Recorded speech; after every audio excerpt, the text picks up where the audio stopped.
Wow. It's been a while, folks. A few days anyway. But as requested, as expected, as should be, I'm back. And it is Wednesday night here on the Paranormal Portal. This is our Hump Day extravaganza into the world of the strange and unusual, because that's where we live. This is the world of strange and unusual. This is at least where I live. I think you guys at least visit me here. So, but good to see you all. Hope you guys are having a wonderful week. Happy Hump Day, and hope things are going wonderful in your world. Whatever's going on in your world. We've got a full roster of fun scheduled for tonight's show. As always, hi, Justin. Good to see you. Hello, Jesse. Good to see you as well. And who else? Annie Manul. I know Maggie was in here. I saw her. John Stevenson is here. Rachel gets it right. Good to see you. Johnny Kilroy is here. Good to see you as well. And I'm just growing up. Kat Dougherty, Phil Funk, Sandy M. And I'm looking for another names that I haven't already said. And I might be getting towards the top here. I kind of started a little quicker tonight. Yeah, it looks like everybody, I think, whatever the case is, Aussie Tiprat is here. Good to see you. Still looking. Phil Funk, how you doing? Gruntardo, good to see you. And everyone else that's popped in the door, I think that's everybody that at least I've seen so far. Look at that. Look at that handsome picture from John Stevenson. Well played, sir.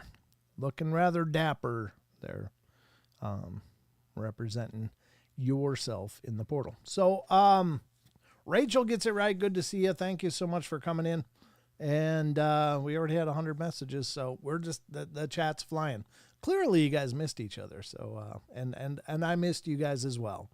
Hey, SoCal, good to see you. Sinfully Wicked coming in. She's dropping in to say hello. Well, that's wonderful. Thank you so much for being here, even just for a minute. That's really cool. It's always good to see you guys. Cool Hand coming in the door. Good to see you, Cool Hand. Thanks for coming in. So I've got a bunch of fun lined up as usual. We're going to do the news pretty quick. We'll get into a few articles of some strangeness, some weirdness, some interestingness. I don't know if that's a word or not. Hey, Aussie. Hey, did your shirt come yet, Aussie? I'm just curious. I think it's like now-ish when it should have showed up. Let me know, though, if it hasn't, or if it has. Just let me know. I just haven't really tracked them real closely, but hope everybody got their shirts. I still have to put the orders in for the last round of winners, but we'll do that. And then we'll get some Thanksgiving drawings lined up, because I'm thankful for all of you, and that's coming up. Get your Paranormal Portal gear. Oh, Maggie, way to represent. You can get a t-shirt of your own, or a hoodie, or a hat. There's several different items that are available on the link that Maggie just posted in the chat if you guys want to check it out. It's also in the description below, so feel free to check it out. And it does go a long way to help us, help me, I guess, support the show. Jesse Garcia is looking for the GNUs from Gary Gnu. That's kind of a flashback, isn't it? in a good way, I think. So anything going on that I haven't... I got an investigation coming up on December 7th, going to D-Max, a haunted bar. And we're going to be doing an overnight investigation. Howard and I, Charles Howard. I called him Howard. Charles Howard Johnson. I got all the wrong names in the wrong order there. I was like John Howard, Charles Howard Johnson. You'd think I would know that now, but I swear as I get older, it's like names are this nebulous thing that I try to grab and hold on to, but doesn't work real good sometimes. Love my portal bucket hat, but DOB wears it better. Who's Dob? DOB. Whoever's wearing it, thank you for wearing it. Thank you for representing the portal wherever you go. And those of you that have shirts, thanks for wearing them out. Alone in a Bar, do they have Screwball? Well, they should if they don't. Screwball is should be a staple on any oh, Don wears it better. Oh, okay. Gotcha. Spelling error. Okay. Fair enough. Yeah, Don looks good in the bucket hat. That was his design, actually. His idea to come up with a bucket hat. It's like it's like a Gilligan hat. I think it's cute. The mail for me is 3 days a week, Monday, Wednesday, Friday. So I guess that means you didn't get it yet. Is that right, Aussie? Okay. Well, I'll just keep watching for it. It should be coming around sometime. I think that's cool. 3 days a week for mail. Usually I just get bills, so that's I'm never really excited for mail. But anyway, what can I say? I'm average American here. Always well over budgeted and trying to keep up. But good to see you guys. There's a zip-up hoodie I got on my wish list for Christmas. Daughter's going to get me. Aw, thank you. I really appreciate that. I hope you mean for my store. I hope you mean a Portal hoodie zip-up. But wherever you wear it, that's fine. I just realized this. I didn't even know this until right now. Actually, tonight. I was tonight old when I realized that this was happening. But I had replaced the lights in this. This is a metal plasma cutout that Taco Violator made for us here on the show years ago. And it's been up here forever. And I had a set of LED lights that would kind of shift and change. And that was fine. So, but they burned out. They got old and just quit working.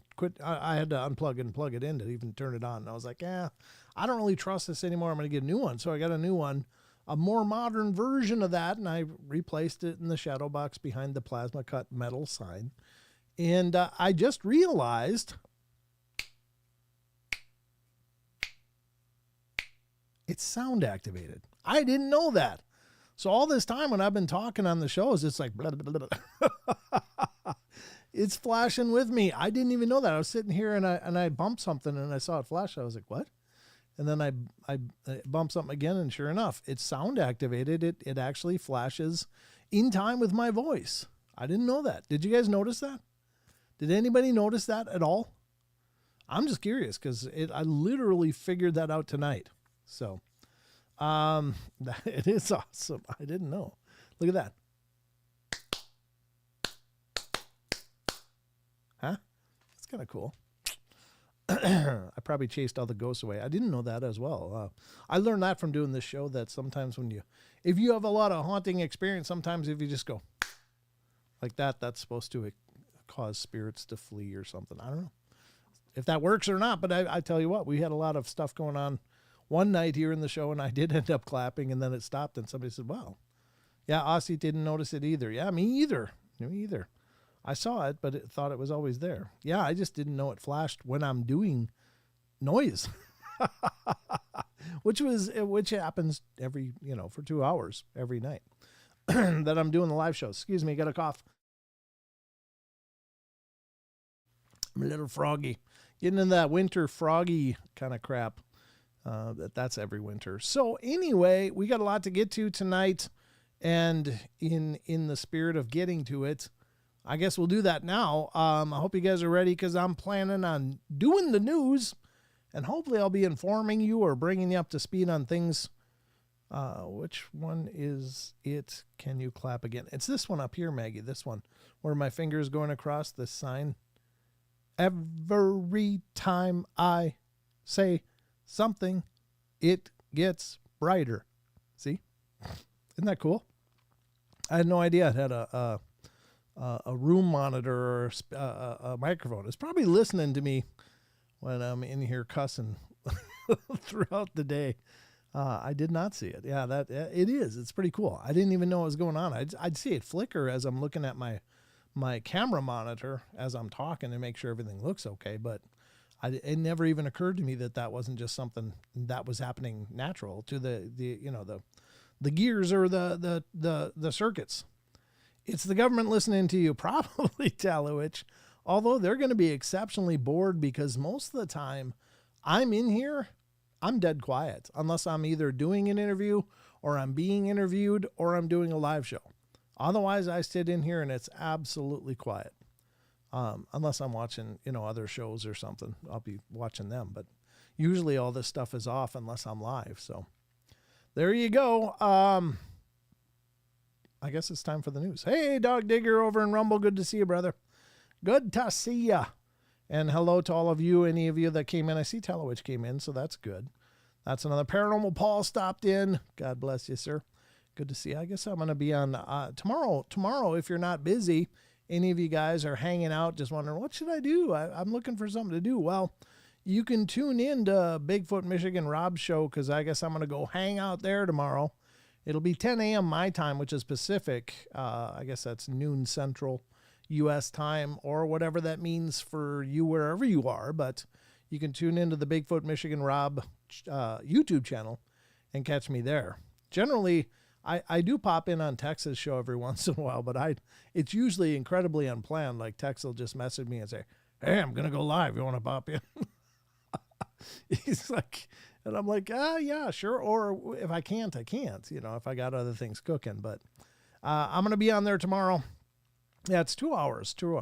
Hey, Drew Duncan, good to see you, man. Good to see you. Hey, Josh Casto. I did interview Josh. He's going to be on an upcoming episode of the podcast, ladies and gentlemen. Won't be long. And so watch for the podcast episodes being released. I just released one today. I released it late due to a promo I'm doing for Mr. Ballin. And it released today as well, and it plays on my commercial breaks. So I released the new episode today to correspond with that. So yeah, check out Bigfoot Michigan Rob. Thank you, Maggie, for putting that in the link in there for that. That'll be tomorrow, and it should be a good time. I like hanging out with Rob and Tex and Monica and Brandy and anyone else I've appeared with, and Paranormal Paul, of course. I've been on their morning show with Tex and Paul before. That was fun. So, Paul, I'm happy to come on your show whenever you want. I'm just saying, I'm kind of a media whore lately. I'm just trying to get my name out there, like, ooh, pick me. So you gotta do whatever you gotta do to get people to recognize, hey, I got something going on. I'll be listening, something to do while stuck in bed. Oh, Simply Wicked, we love you so much. Hope you're on the mend, and sending you all our love and prayers and light and vibes and healing and all of that stuff. So get better soon. Brent is a fab guest.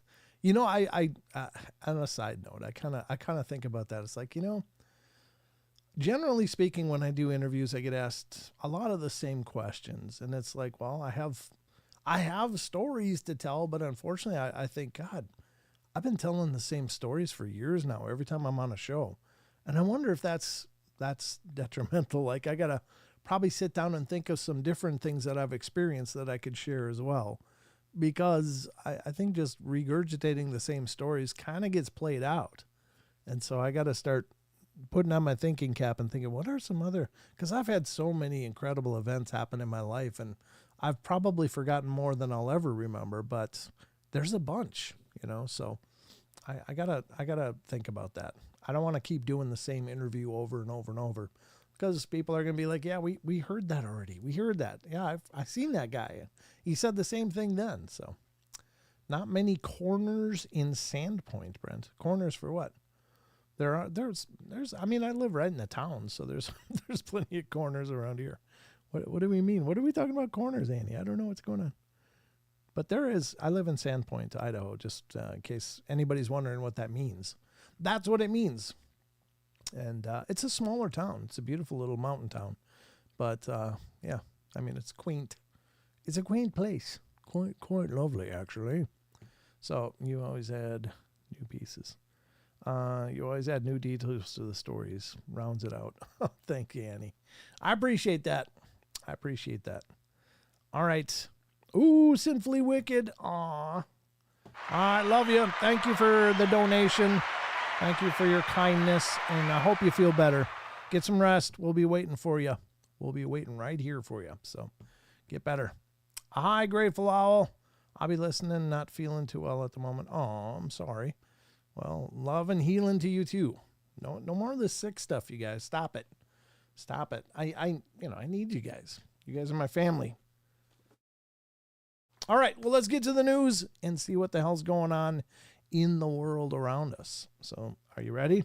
Are you ready to get informed? Because it's time, ladies and gentlemen, for the news.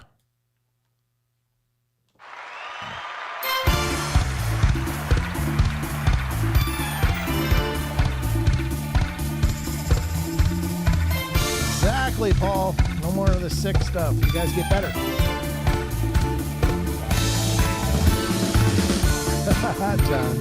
John, the only news you trust. Well, thank you, brother.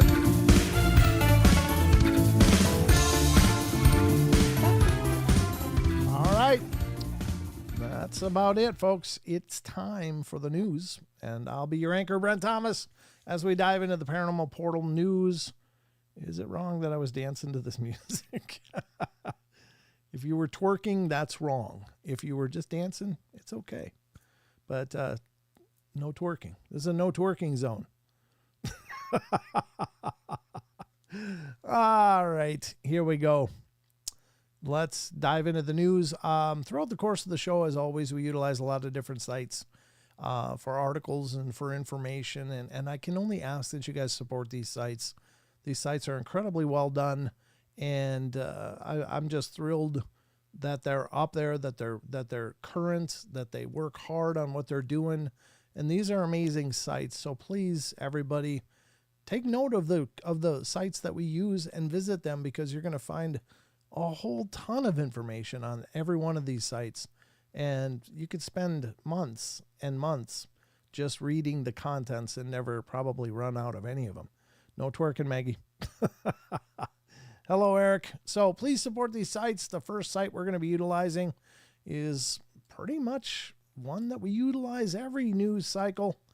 And this is an amazing site called unexplained-mysteries.com.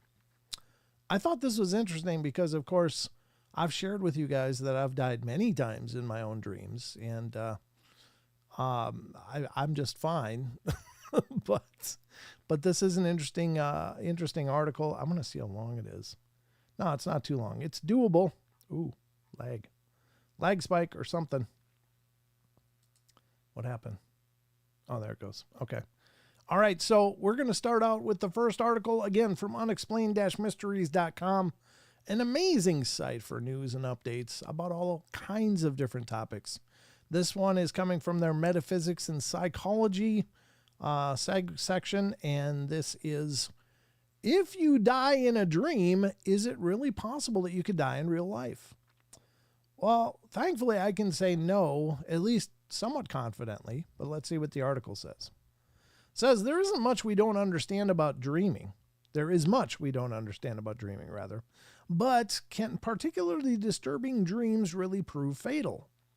In A Nightmare on Elm Street movies, an immortal supernatural villain, Freddy Krueger, kills his victims in their dreams, which in the films causes them to die in real life. While Krueger himself is clearly a work of fiction, the concept that it is possible to die because of something you experience in a dream has been explored and debated for many years. To begin with, nightmares are very much the real deal. Yeah, clearly. Everybody knows nightmares, unfortunately. These disturbing dreams, which can produce strong negative emotions, can be responsible for many hours of lost sleep. While most of us experience them only rarely, some people have nightmares on a regular basis. Ew, that's not good. The resulting lack of sleep over an extended period of time can be highly detrimental to a person's health. Some might, like in the movies, go to great lengths to try and avoid going to sleep at all. Looks like some nice shoes. I don't know why I'm getting shoes, but awesome. Okay. There's price drops if anybody's interested. But with a chronic lack of sleep could potentially prove fatal. It's not quite the same as saying that a person has died in real life because they were killed in a dream. So could this really happen? Theoretically, yes, it could. If someone experienced a dream that is terrifying enough and they happen to be suffering from an underlying heart condition, sure, it's plausible for them to literally be frightened to death by a nightmare, perhaps even one in which they are killed in their dream. In practice, though, it's extremely unlikely that this would happen except in the most extreme of circumstances. Generally, the health risks of nightmares are typically indirect and are linked to the causative factors that underlie nightmares, said sleep expert Professor Tina Paunio from the University of Helsinki. In vulnerable individuals, for example, those with heart disease, nightmares can indirectly contribute to death, although this is rare. Well, there you go. So if you got a good heart, you should be fine, apparently. But it still doesn't make it any less terrifying. To actually die in your dreams, it does suck. It sucks a lot. But I guess the good news is, if you're in relatively good health, you're going to be just fine. You might, again, not want to sleep a bunch, or at least for a while, but you'll probably be fine. So we got that going for us, folks. And that was my experience. It was like, yeah, it sucked. I was in a dream loop, but it all worked out. All right, next up on the news is another article from unexplained-mysteries.com.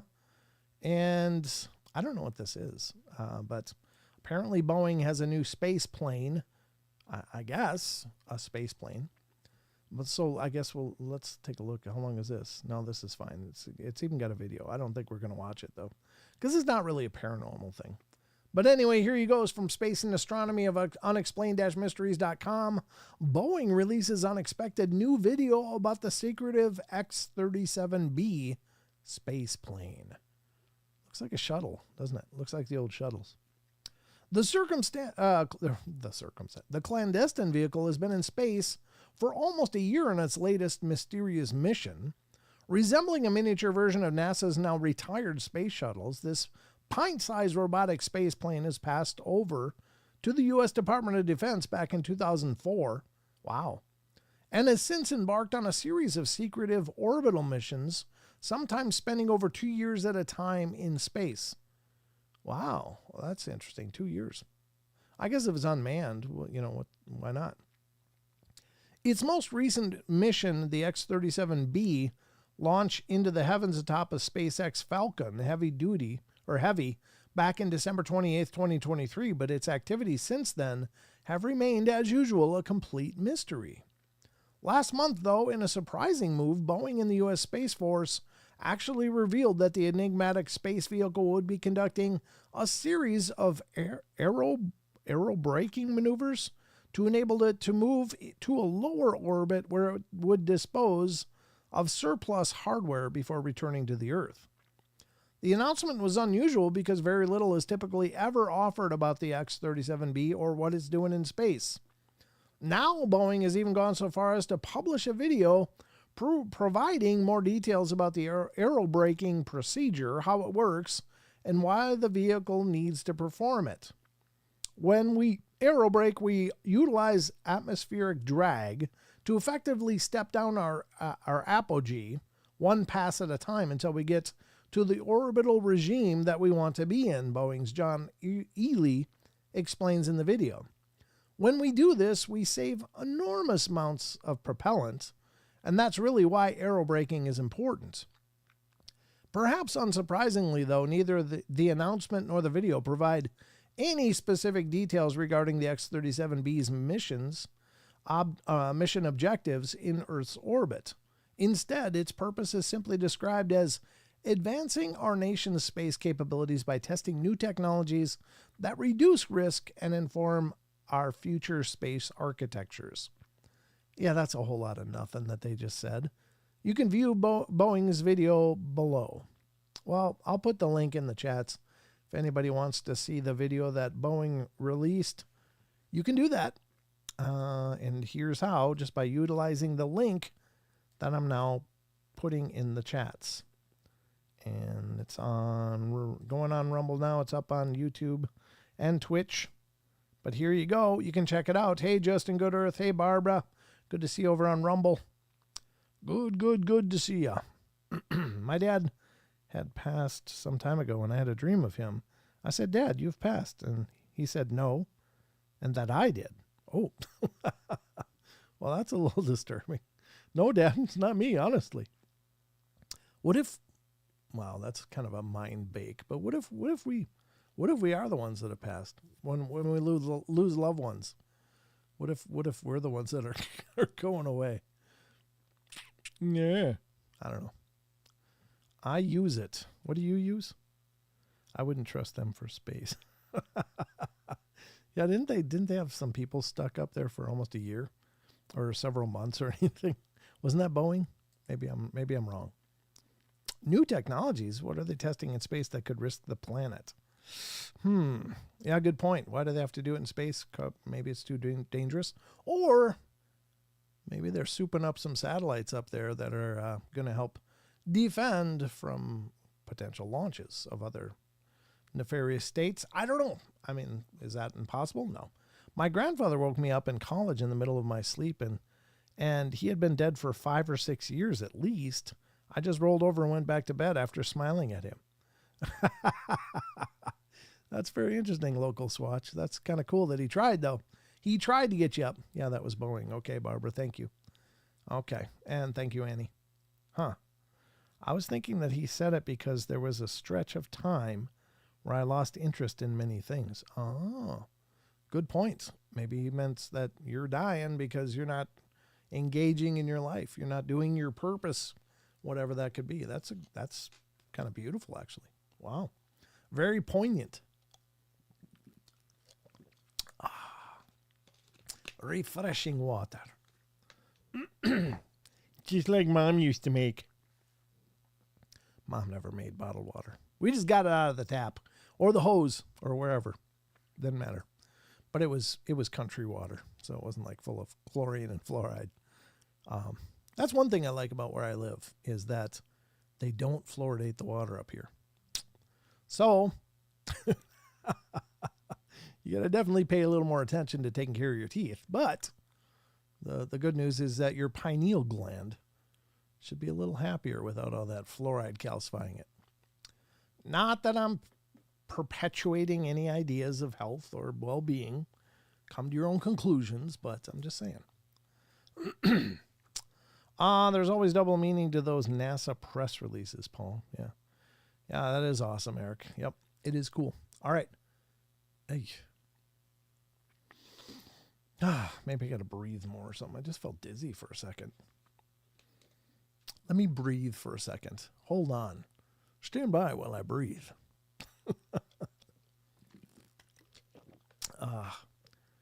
And I didn't even have any screwball tonight or anything, so I don't use anything with fluoride. There you go, wizard. That's probably a good idea. I still brush my teeth with fluoridated toothpaste, but I rinse really good. Hopefully that's good enough. But anyway, there's more. That was that article. You can check out that video of the link if you want to. It's available to you now in the chats. And there's two more articles. Here's kind of interesting. This one's coming from Creatures, Myths, and Legends section of unexplained-mysteries.com. And this one is hopefully a good one because it talks about a 25-foot humped creature filmed moving across the surface of Loch Ness. Is there a video on this? Yes, there is, so we can check that out. But let's see what it says. A veteran Nessie hunter has captured footage of something strange moving across the surface of the loch. There are a few Loch Ness monster enthusiasts as prolific as Join de Foudagen. I don't know. I'm just butchering the hell out of that, I'm sure, but I'm doing my best. How would you pronounce this? Eoin? Is that Eoin? Eoin? Or Ian? I don't know. Maybe it's Ian. I don't know. I'm not familiar with various spellings and how to pronounce them. And this is Foudagen. Foudagen. I don't know what that means either, or how to say it. So I'm doing my best. That's the problem with not being incredibly worldly. So who has, over the last few years, recorded dozens of sightings of anomalous objects and disturbances in the waters of Scotland's most voluminous loch. This latest clip, which was captured via webcam at the Clansman Hotel on October 25th, shows what appears to be two large humps protruding from the water. Two sections of this creature can be visibly seen rising out of the water as it moves at a steady pace. A large front hump and a larger second hump behind, said O'Fowdagan. Sorry. Both humps are black to gray in color, but visually striking in the environment. I was ecstatic and captivated by this large, fast-moving, unidentified animal out in the deep water of the loch. My only instinct was that this could not be anything other than the Loch Ness Monster. Why am I seeing two toilets? One looks much cleaner. Okay, great.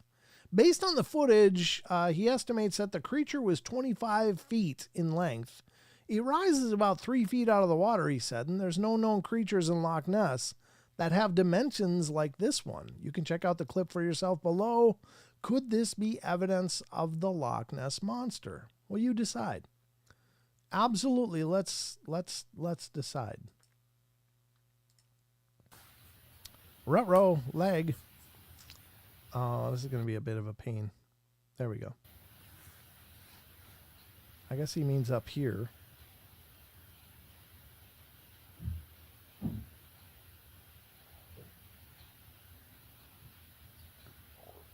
So his camera's moving, but I guess it is moving a little bit.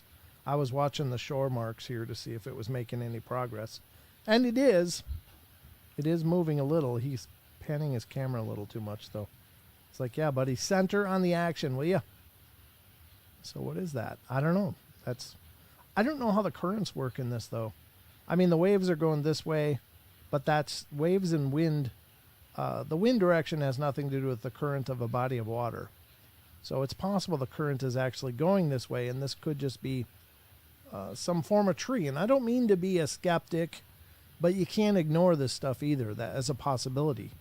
I'd love for it to be real, but I mean, that's obviously not proof in the traditional sense, because all you can see is that there's a darker blemish back here.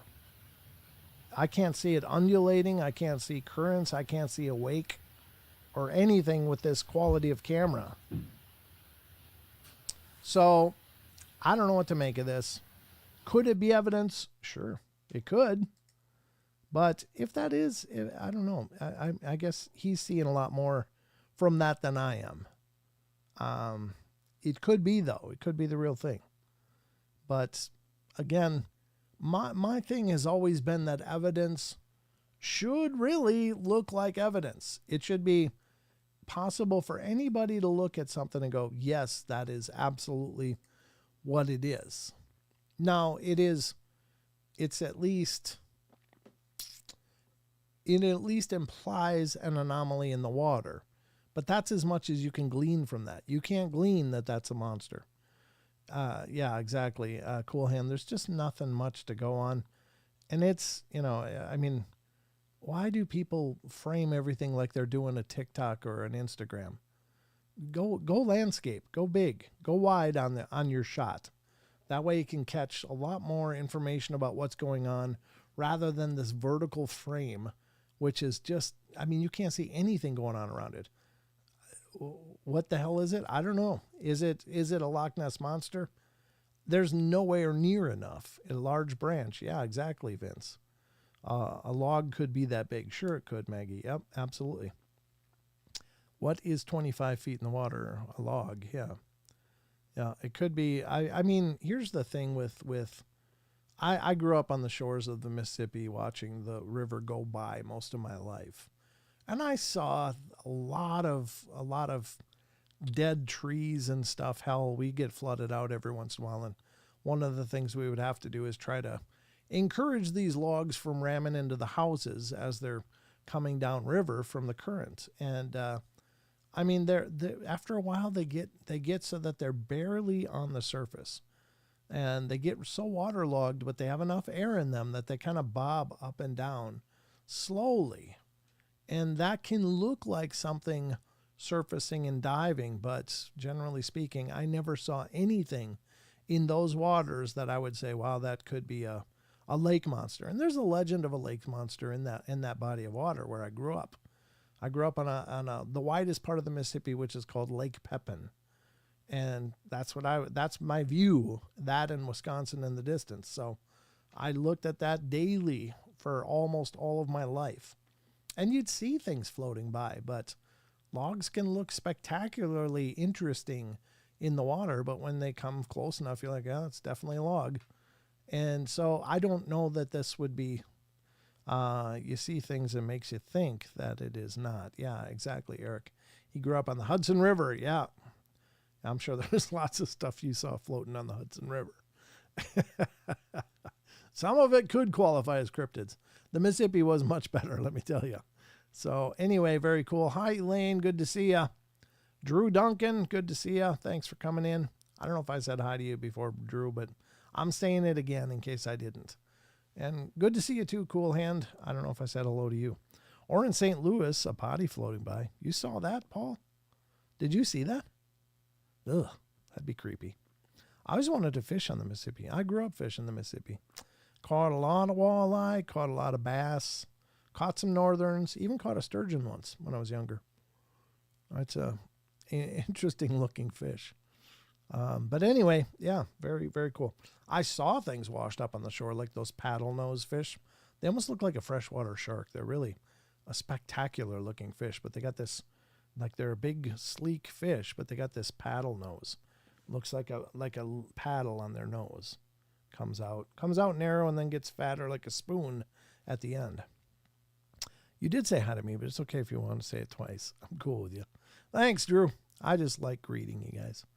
You guys are my world on Wednesday, Fridays, and Saturdays, and even on the days in between. I'm still thinking about you, even though I'm not here.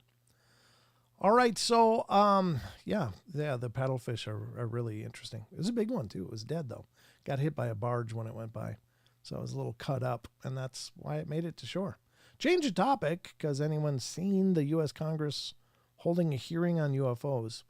Yeah, I'm never really that optimistic about U.S. Congress hearings in regards to UFOs, because all they're doing is just regurgitating the same stuff and a lot of non-answers and maybe implications, but no evidence. They're just not willing to come clean. Hey, Elaine. Oh, she's saying hi to Paranormal Paul. I guess she's more interested in Paranormal Pool. I'm not jealous. All right, we got one more to go, and then we'll move on to the rest of the show. And this is also from unexplained-mysteries.com. And by God, let's get to it now. Where the hell did it go? There it is. Got it. Okay. This one is coming from the Space and Astronomy. And I don't know what this is about. I just saw it and went, God, that sounds interesting. Maybe we should talk about that. I don't know if it's truly anomalous or not, but let's check it out. And this is from unexplained-mysteries.com. Mystery surrounds anomalous position change of UK's oldest satellite. Maybe that's what that T-37B was doing up there. Maybe it was shuffling satellites. Maybe we just got a peek at what some of their secret missions have been, just to see if they could. Maybe. Known as Skynet 1A, the satellite was launched in 1969, just a short time after Apollo 11 landed on the moon. Originally designed to relay communications for British forces in Africa, this vintage satellite remains the center of an intriguing mystery that continues to endure to this day. The enigma surrounds the fact that Skynet 1A is no longer where it should be and is now situated in a completely different position around 22,369 miles above the Americas. They're spying on us with their old stuff. Due to orbital mechanics, it couldn't have simply drifted there over time, so that means that someone or something must have deliberately moved it there at some point in the past. The big question is, who would have done this and for what purpose?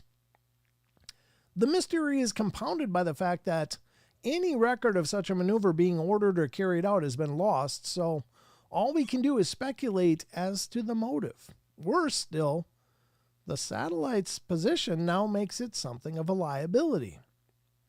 It's still relevant because whoever did move Skynet 1A did us a few favors, space consultant Dr. Stuart Eaves told the BBC. It's now in what we call a gravity well at 105 degrees west longitude, wandering backwards and forwards like a marble in the bottom of a bowl. And unfortunately, this brings it closer to other satellites' traffic on a regular basis. Because it's dead, the risk is it might bump into something, and because it's our satellite, we're still responsible for it. One theory is that due to the fact that the satellite was actually built and launched in the U.S., the United States Air Force may have regained control of it at some point in the past. If this is true, records of the decision to move its position may exist in the U.S. archives. All that we know now is that it should have been moved to an orbital graveyard at the end of its operational life to avoid collisions with active satellites. But for whatever reason, it was instead left in this anomalous location where it could pose a risk. Unless records of its movements resurface, however, we may never know for sure who was responsible for putting it there, when it was moved, or why. Well, there you go. Interestingly enough, drifting satellites is at the beginning of something. Boeing did it. Why it won't stay up? That could be it. Could be it. I don't know. Very strange though, but I'll tell you what. This has been a presentation of the Paranormal Portal News. I hope you learned something. I hope you're leaving this segment with a feeling of gleaned knowledge, of gaining something of value and merit from sitting here listening to me. So, at any rate, let's get back to the rest of the show.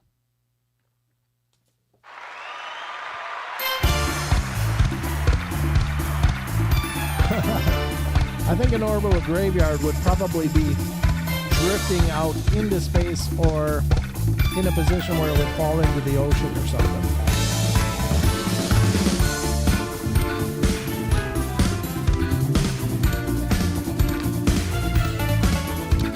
No twerking, Paul. No twerking. Phil Funk, it's the only news he watches. Well, God bless you. God bless you, but we got a lot more to watch, so I hope you guys are ready. Just getting back to the chats. What have I missed? What have you guys been talking since I've been on? Eric Fry, what's up, boys and girls? Hope everyone is doing well and grateful America is in the state it's in. There you go. Guess you just put it all out there. How am I seeing you? Well, with my mind's eye, of course. You guys don't know that, but I'm looking at all of you. Hi, Annie. Quit waving. All right. Just saying. No food chat yet. Well, don't start it, Rachel. What are you doing? This is not the Food Network. It's Paranormal Portal. All right. Well, we got a lot more to cover, folks. I've got another article I want to roll through you. I got actually a couple of articles that hopefully will be good. God, it's already almost 8. How did it happen? How did we get to like 10 minutes till 8? I'm an alien abduction from bingo. Oh, did you win? I'm making waffles right now. Sandy's making waffles. Only if you bring enough for the rest of us, Sandy. That's all you can do. That's the rules. Got to send them out. You know what? I'm looking forward to the technology to filter down from sci-fi. The technology I'm really anxious for is Star Trek replicators. Come on. Could you imagine? Yes, prime rib, please. Medium rare. I'd be such a huge pork chop, but I'd be so fat and happy. Cooking with Brent Thomas. That is not going to be ever a spinoff of The Portal. Brent just pulled the Peter Venkman from Ghostbusters 2. I did? What is the Peter Venkman? I mean, I love Ghostbusters, but what did Venkman do that I just pulled? I'm not sure. I'm not sure. It wasn't intentional if I did. If I could, I'd send my waffles by UFO Uber. Yeah, just beam them down. I'm ready. I'm ready. Paul, you leaving? Yeah, there was me gurgling like I just got out of a pool of pudding. I ate a piece of caramel cheesecake for breakfast. Way to represent, Aussie. Going to bed, Paul? Take care. Thanks for coming in, brother. It's always a pleasure. Paranormal Pantry. God. No, I don't want to do a food show. Although it'd probably be bigger than this show just because more people are interested in food than the paranormal. But still, I can see it now. Ghostbusters, a new batch with Brent Thomas. Yeah, I don't know. I haven't been scouted for any Hollywood projects, so nobody's apparently real interested in having me on their movie. Not yet, anyway. But maybe there'll be some openings in Hollywood sometimes. I'm just kidding. All right. The pointing to the head when he had the show in the movie. Oh, yeah. Gotcha. I gotcha. Okay. That's right. Bill Murray. Comedic genius. All right. All right. We're going to get to the, no, we love the portal. Okay, good, Phil. Thanks, because this is what I'm bringing you. This is what you get. You're getting what you paid for. So, most likely they're all leaving. So I'm saying there might be some openings. Maybe they'll be happy to have me come in and do some co-starring spots on something. I'm just saying. I might be able to free up some schedule if that came. Could you imagine? I'm on a movie. Oh my God, that'd be so real. Surreal. I said real. Wonder if that was Freudian, like if that's something coming. Could you imagine? I mean, there's no way. But I'll always do the portal, even if I'm living the Hollywood lifestyle when I'm not at Diddy parties, of course. Oh, out loud too soon? Sorry. Sorry. That's just funny as hell. Anyway. Yeah, maybe it would be good if I had a co-host more often, because when you guys get me alone like this, I just get all kinds of stupid in a hurry. Lots of opening, judging by the ratings. Yeah, probably need some script writers too. If any of you guys are writers, they could sure use some ideas in Hollywood. They keep regurgitating the same crap and different. Yeah, there we go. All right. Well, anyway, let's get to this article I pulled up. I don't know. This is one from Phantoms and Monsters. Lana's just a machine and is doing excellent stuff over here. So I sure hope you guys are visiting his site, phantomsandmonsters.com, because every day, several times throughout the day, Lana's posting new stuff. And it's incredible. I mean, these stories, these encounter reports, these things that Lana's digging up are just incredible. And it just occurred to me, as tonight, Lon posted something about his upcoming show on Friday on YouTube, which will be a show where they discuss mimics. And I was like, oh, how cool is that? Now, it doesn't surprise me that mimicry is probably a big part of the paranormal, because mimicry is a big part of nature.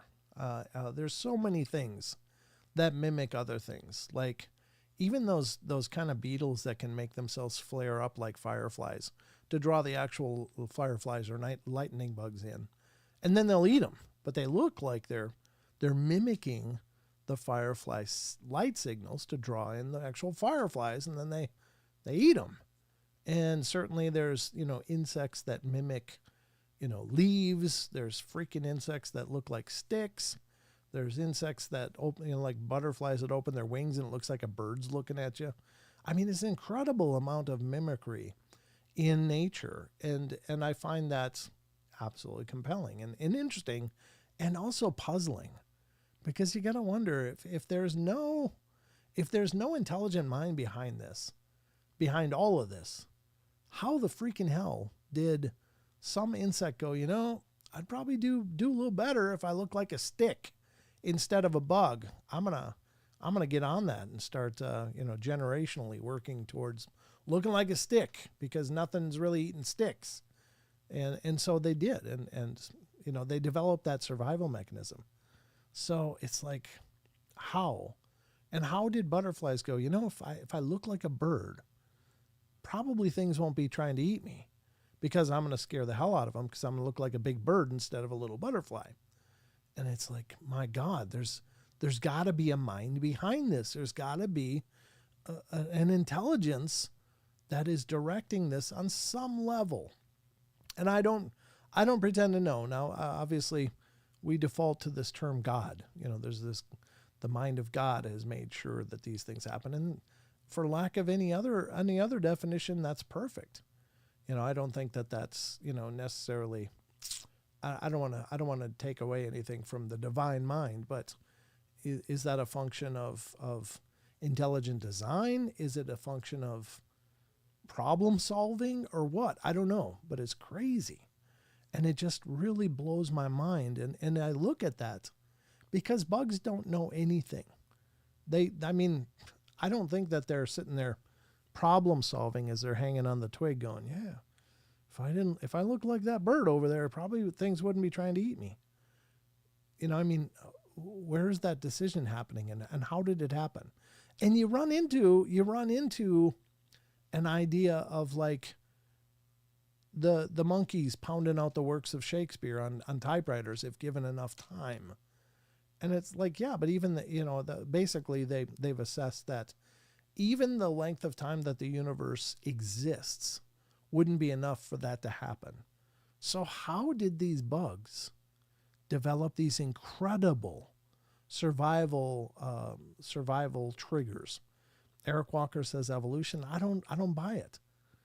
Certainly evolution would play a part in developing an organism's ability to exist and exist more effectively in an environment, and that can mean many things like, webbed feet on an aquatic mammal or something, or, like ducks being able to float on the water and have these webbed feet to paddle, or geese. That's an evolutionary trait, or developing a long neck to get to foods that you couldn't reach with a short neck, or, any number of things that I could buy as evolution, but not problem solving. To me, that doesn't make sense. Now that's me. I'm just speaking my own stuff here, but things do adapt. You're right. But it's still, not to mention the variety of everything. Absolutely. Yeah, absolutely. But to me, it seems to steer towards there being an intelligence behind this, like something looking at it from above going, yeah, you know what? We're losing way too many of those butterflies, but maybe if we gave them a tool to look like a bird, if they open their wings, it'll look like a bird, and maybe that'll scare things off. And we'll give them the instinct to do that if they're being attacked, because there's so many levels of problem solving that seem to be demonstrated.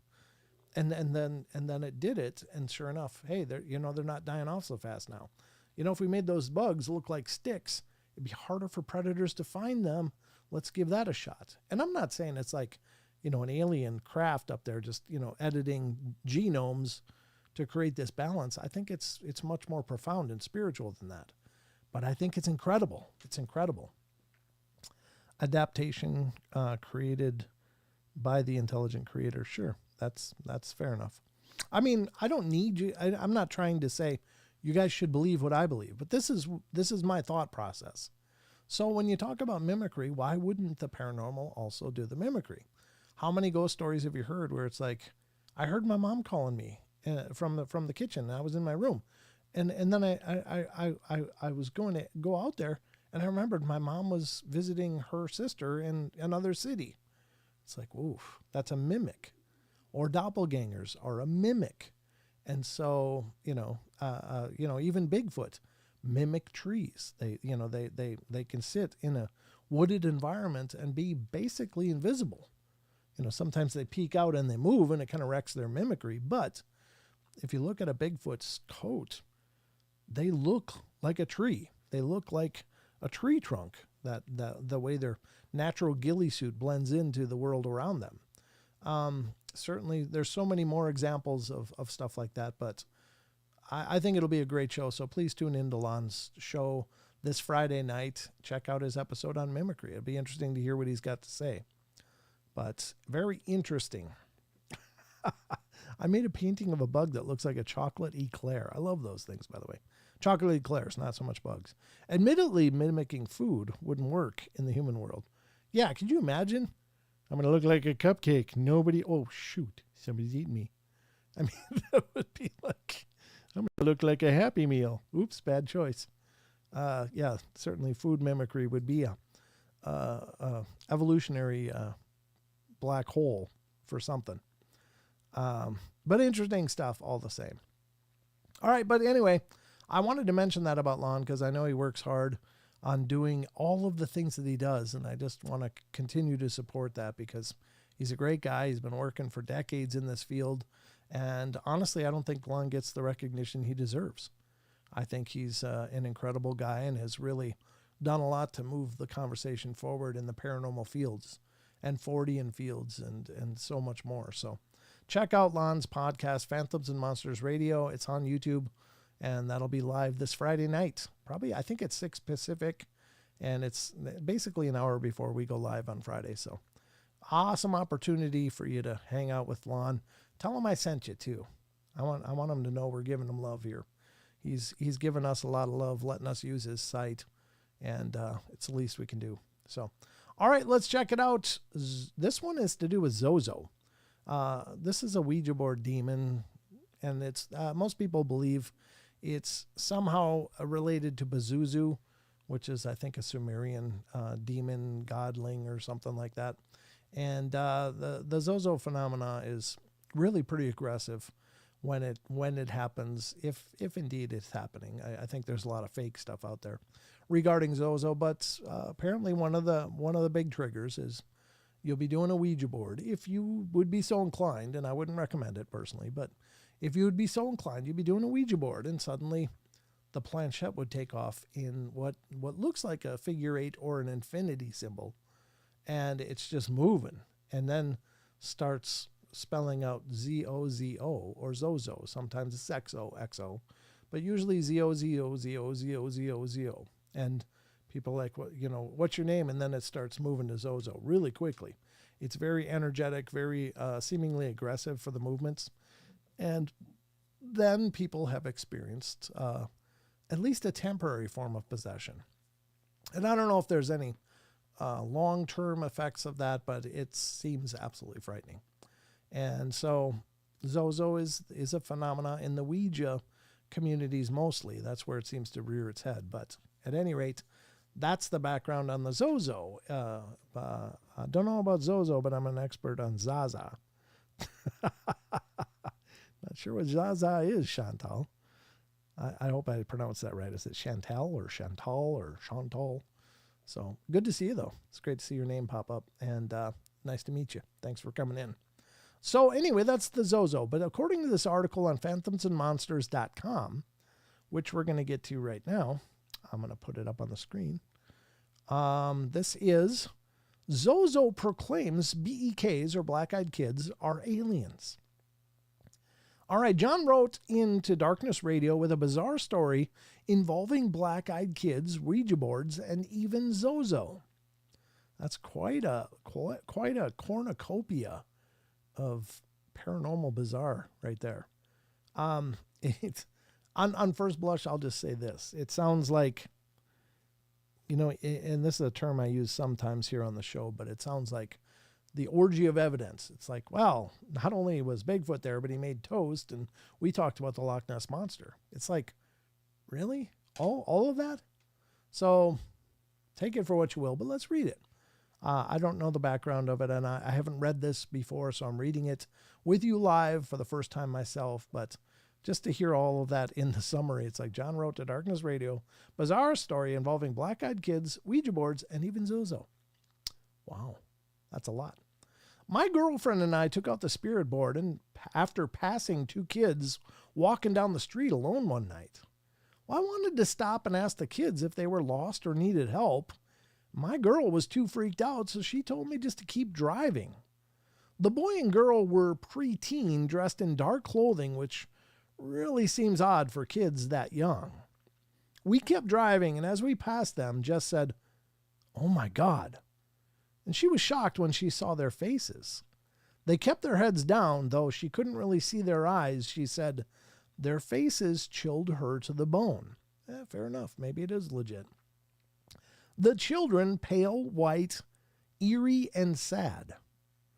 We'd heard about the black-eyed kids on your show and on various other paranormal webcasts, and these children really came close to all the descriptions. We became super curious after our brief encounter and wanted to know more about the phenomena. Most of the information on the internet was pretty vague and speculative. We often use a spirit board to ask questions about the paranormal, and this seemed like the perfect way to find out more. Oof, I hope they know what they're doing. We lit candles, invoked our protection. Okay, it sounds like they're on the right path. And asked our spirits for guidance. We wanted to ask if they knew what these black-eyed kids were and where they came from.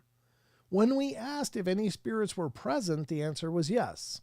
Then we asked for its name, and it spelled out Z-O-Z-O. Oof. Our first question on the Ouija was, why are they here? And the planchette pointed lost, L-O-S-T. We asked, where do they come from? Purga, P-U-R-G-A. Purgatory? We asked. Yes. And then we asked why their eyes are so black. A-L-I-E-N. What do they want from us? We asked. Want from us? We ask. Fear, F-E-A-R. We were then all of a sudden frightened by the sound of coyotes running and hunting in the neighborhood outside. I worried that the kids might be in danger. My cell, which I had forgotten to silence, chimed in for a text message, and the message seemed to break the vibe. The message was empty. Our session didn't really seem to bring out much more, so we closed the board and gave up for the night. Jessica was unsettled and decided to go home, and I fell asleep on the couch next to the board. I practiced lucid dreaming and set my attempt to explore this more in the realm of the subconscious. And that night, I dreamed that the children entered the door and into the room to be with me. I sat up and noticed they both had eyes, normal eyes. I relieved, I asked them if they were hungry and needed a ride home. They faced one another and then focused on the girl who spoke to me, saying, I can take my eyes off. And in unison, they reached their hands to their faces and removed their eyes, leaving nothing but black, empty sockets. I awoke, shaken and really disturbed. Later that morning, Jess called me, and she dreamed about the kids too.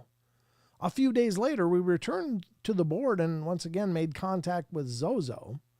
And we asked about the black-eyed children again, and this time they said that they came to remind us of who we were. Of course, we asked them who we were. Who were we? What does that mean? Who are we? And the board answered back, Atman is Brahman, which turns out in Hinduism to mean the art of thou. Note, it actually translates to individual soul is the world soul. From Lon. Thank you, Lon. Lately, I've started to notice more and more people with dark, opaque eyes. And I'm asking myself, were these people always out there that I just never noticed them before then? I have to look at myself, and I'm not sure if my own eyes are normal.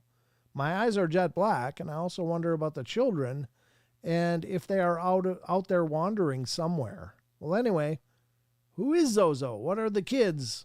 These are all things I'm still working on. All right, so Lon does have a note here, and that was transcribed by Jamie Bryan, and that was from Darkness Radio, May 16th, 2016. You can find information on the phenomena at Zozo, a Ouija board phenomena. There's a link here. I'll put this article link in the chats if anybody wants to read more. I have a feeling that this account was embellished a bit, and I believe the witness had heard the name Zozo previously. Including it to a supposed BEK event adds some drama. And there's also information at Zozo the Ouija Demon. I've studied a few Creole religions, and the name Zozo, or Zoso, is usually applied to a shape-shifting crow or sacred fool by practitioners of Haitian voodoo.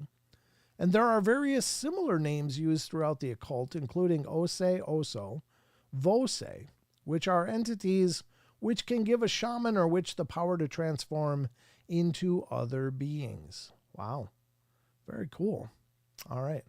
Well, let me put this link in here because Lon did include a couple of really cool links. And might be worth checking into if anyone is so inclined. So the link is in the chats, I think. There it goes. Okay. But that's an interesting foray into the unusual world of possibility. Now, again, it does seem like a lot of information. And I don't know what the odds are to hit a Zozo experience once, and it just turns into a conversation, and then to hit another one, and it's just a conversation. Could be due to the idea that they actually did successfully ward against anything going really bad with their protections that they had mentioned.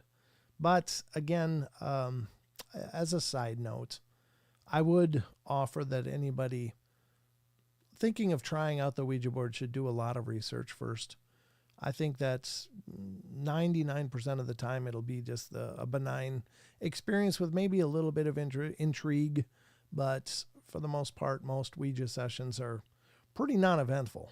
But in the event that you do make contact with something, like something profound and potentially powerful and dark, you got to know what to do. And if you don't know what to do, it's something that could cause years of problems, or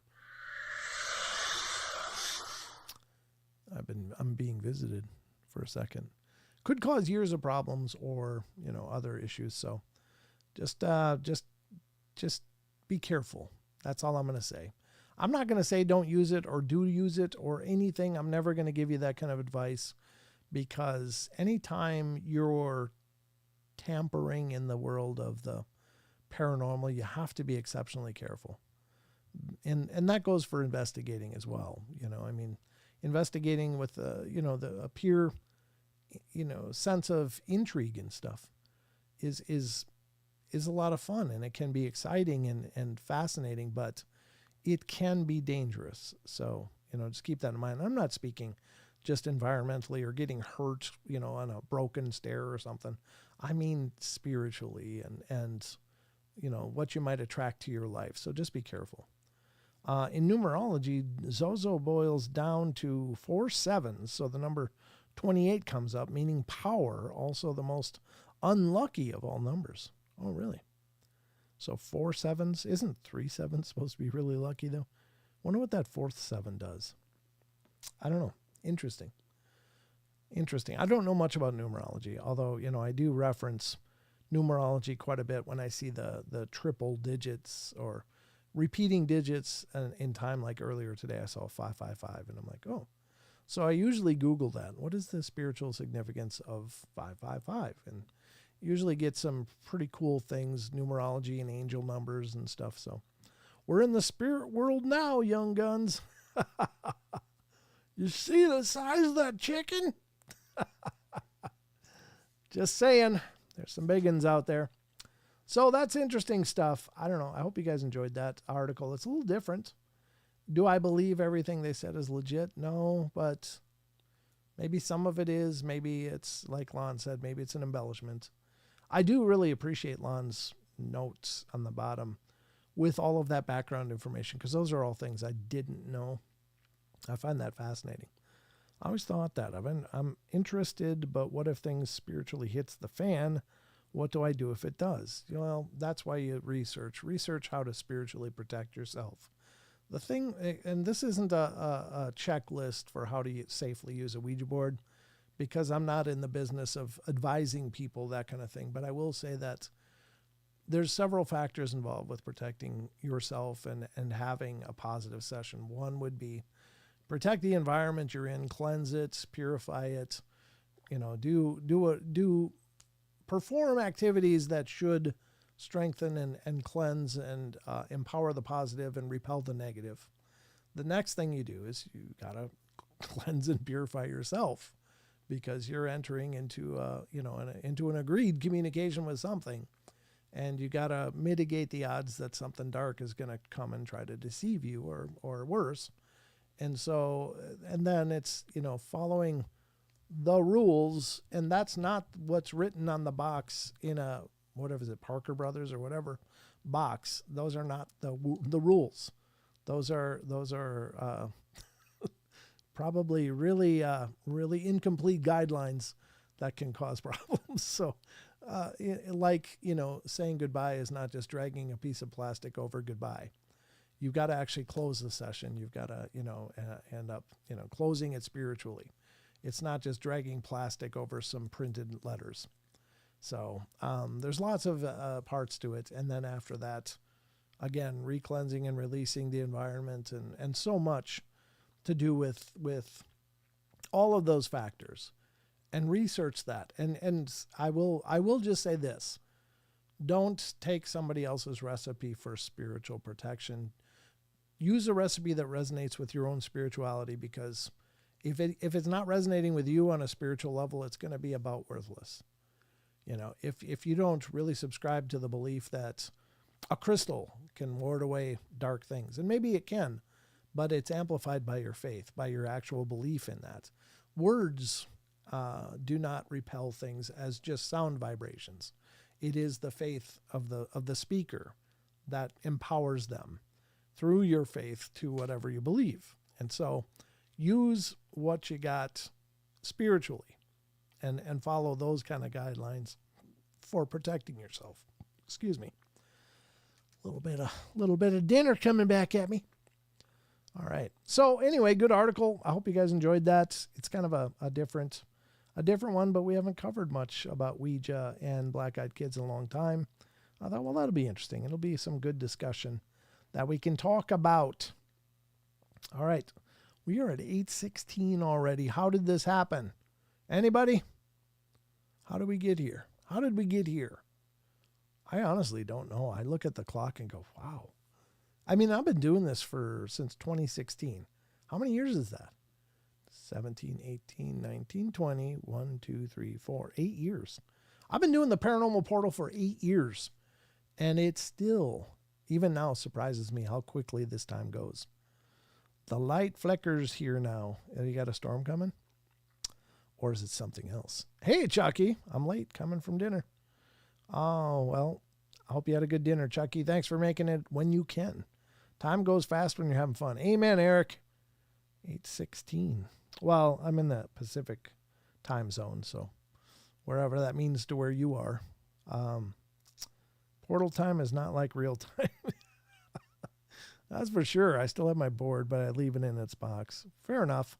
And I don't mean to scare anybody away from it. I just think that, you got to be careful because you're reaching out and contacting something that you don't understand. I don't understand. I'm not going to pretend that I'm some kind of expert on any of this. But I just think you just got to make yourself as safe as possible. That includes not only you, but where you are, where you live, and if anything is attaching and trying to follow you. So be careful. All right.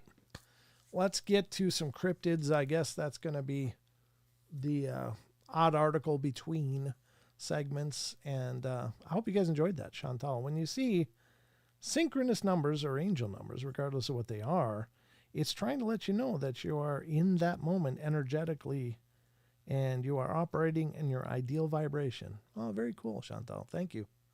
That's very reassuring.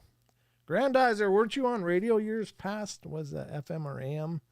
Internet radio? Yeah. I used to do, my shows started on an internet radio station, which was also being broadcast on some terrestrial stations. But that was on a platform that was called Truth Frequency Radio.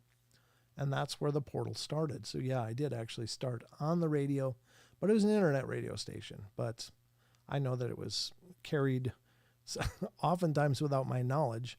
I actually heard about it from somebody living in Montana. His name is Jake Fortes. He was 12 years old then. And he just said, hey, I heard you on the radio. And I was like, what? I'm not on the radio. He said, yeah, it was on this channel. And then I looked into it, and sure enough, they were broadcasting the Paranormal Portal. I was like, wait a minute, I'm not getting paid for that. Truth Frequency Radio, what happened to it? Well, the owners of it, Chris and Cherie Geo, I think they kind of folded it up. That was also where Kev Baker's show had started out, as well as several others. Mark Sargent. God, there's so many hosts over there. There was like 30 some shows that were over there. It was a lot of wonderful people. But I think they just kind of moved on to doing their own behind the veil on their own without the need or the desire to continue supporting and keeping a internet radio station going. So, yeah, that was it. Been getting 111 lately. Oh, that's interesting, Elaine. Let's look up 111. What is the Oh, it's actually here. Google must have been listening to me because it came up in the number 111 is considered an angel number, which is a numerical message from the angels, the universe, or spirit guides. It can appear in everyday life, such as on license plates, clocks, receipts, or price tags. And it's said to represent new beginnings, moving forward, being on the right path, independence, leadership, creativity, and optimism. So it's a good number, apparently, Elaine. Just saying. That's pretty cool. I mean, there's not really any bad ones that I've seen. It's just sometimes you need a nudge. Thanks, Brent. Yeah, some other format. Broadcasting your show without your knowledge, that is wild. Yeah, it happens.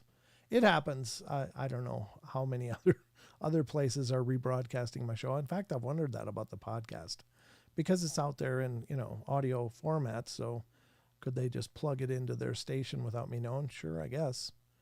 But in any case, I don't know. I don't have the ability to monitor all of that. But if you ever catch Paranormal Portal anywhere out there, and let me know. Send me an email. paranormalportalradio@gmail.com. Yeah. Excuse me. All right. Let's get to the cryptids because we got a lot more to get to. And by God, that's exactly what we're going to do. We're going to start out with some Sasquatch Chronicles. Mr. Wes Germer's wonderful page as well.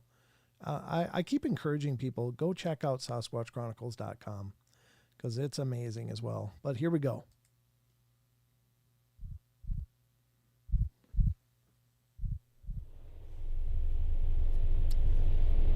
Interestingly enough, Lars...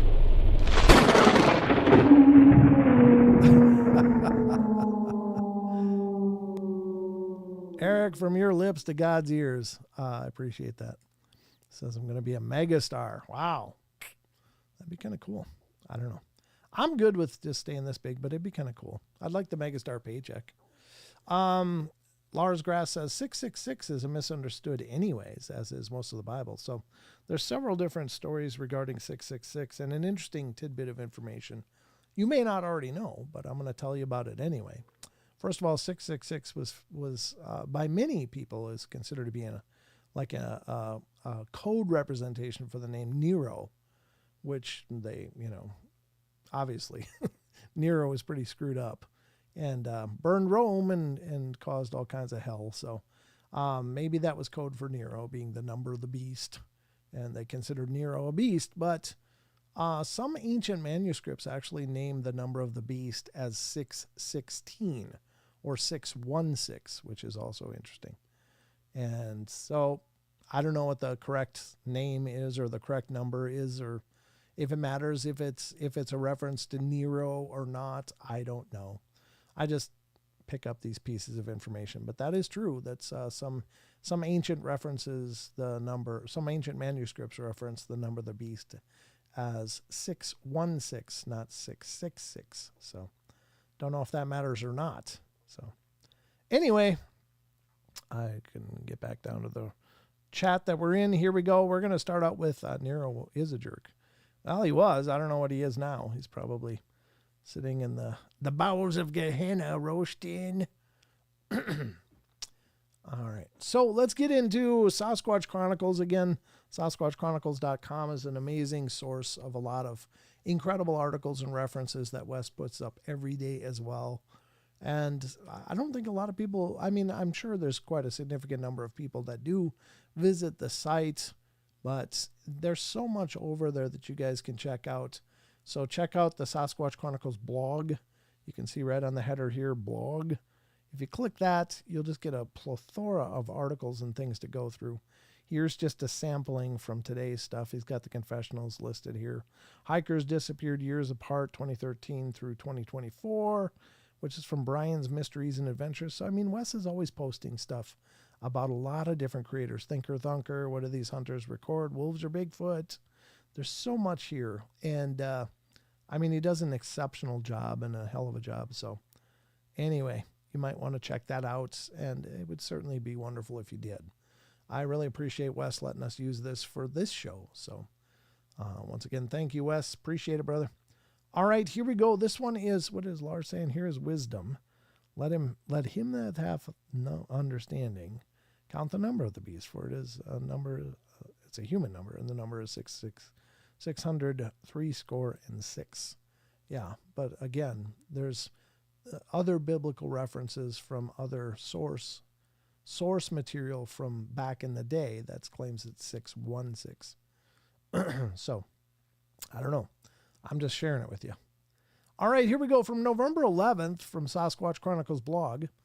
Blue Ridge, Georgia encounter. A listener writes, "Hey Wes, wanted to tell you about an experience I had just outside of Blue Ridge, Georgia. My wife and my daughters and I took a family trip to the Blue Ridge over Thanksgiving weekend back in 2022. And we were staying at a cabin that we found on an Airbnb. And it was remote, and it was a beautiful place. On the way to this area, I stopped at a local Bigfoot museum because I've always been interested in this type of phenomena. I met some people that told me there was some encounters in that area. The cabin was very quiet and surrounded by woods. I figured I'd try to walk out there and stir some things up to see if I could see or hear anything. Big mistake. I went out into the woods close to 200 yards away from the cabin. I had a flashlight and a thermos of coffee. And I walked out and I found a small clearing and decided to do some tree knocks. Well, I did a couple and listened and didn't hear anything. Well, I tried a second time and the woods went quiet and I couldn't hear anything like crickets or frogs. The third time I hit the tree, something responded.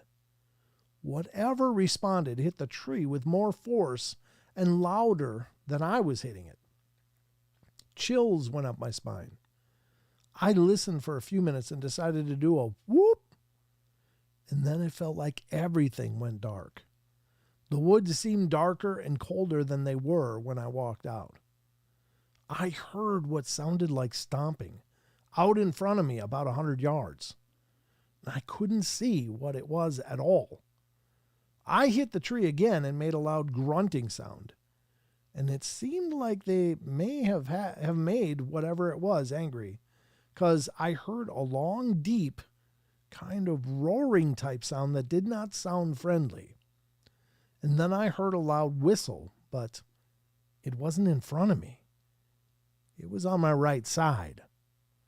And then I decided to whistle back, and at that moment, a rock was thrown and hit the tree right next to me. Oh, that's scary. I then did another tree knock and yell, and that's when I heard the walking again. I then shined my light directly in front of me, and that's when I saw the eyes. They were a greenish color and were looking out from behind a tree. And at that moment, I realized I didn't have anything to protect myself and began to walk backwards out of the woods. It seemed that two of them were following me because I kept hearing breathing and two different sounds of stomping in the woods. I got back to the cabin and could hear whistling and knocks throughout the night. The next day I went out in the daytime to look around. I couldn't find any tracks. I did see some signs that something had been through here because of how the smaller trees were broken and where they were broken. And later that night, I had fell asleep on the couch of the living room because there was a sliding glass door that I was afraid that they may come to the cabin. Something hit the back deck and it woke me up, and I ran outside and heard the whistles and looked, and a rock had hit the deck. I would not have been able to pick up the rock with two hands, much less thrown it. I stayed up the rest of the night sitting out back a deck and could hear walking and groans and whistling around the woods in the cabin, but could never see anything definitive like I did the first night. The next morning, we left the cabin and went back home to southeast Georgia. Yeah, I don't know. That's the thing. You're kind of poking a hornet's nest, really. If you go out there, whoop, whoop, it's like, are you sure you know what you're doing? Are you sure you're ready to deal with if something does show up? Are you sure? I don't know. I mean, honestly, I wouldn't know if I was ready. I'm okay with an incidental sighting, but it would be pretty freaking humbling to have one just sitting there looking at you from 100 yards away. Because in 100 yards, they could close that distance in a heartbeat. I don't know. My hat's off to the guy. Got to give him credit. I mean, he's he's up there doing it, but man, that is intense. I gotta look. That sign is really not changing color anymore, though, is it? Now that it's doing the voice thing. Huh. I just realized that now. This sign up here is just basically going from blue to white based on my volume and stuff. I wonder if I ended up... No, I don't even have that remote. I don't know where that remote is. Something switched. I'll have to look at the main box of it. But anyway, I don't want to mess with Bigfoot. I'm fine with seeing UFOs. Well, fair enough. I think UFOs kind of intimidate me even more, though, just because what are they doing? What are they doing sucking people up and performing experiments on them and stuff? It's like, ugh. At least with Bigfoot, generally he's just going to scare the piss out of you and then he's going to go away. For the most part, they don't follow you home generally. They just stick to their area and hope you get out of it. But that's a UFO, man. I don't know.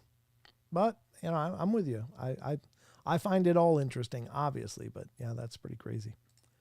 Do we know? What do we know? Well, we're going to move back over to Phantoms and Monsters now for the remainder of our journey tonight. I got to look at the time. So it's 8:30. Only 8:31. 29 minutes, 28 minutes, 27 minutes, whatever.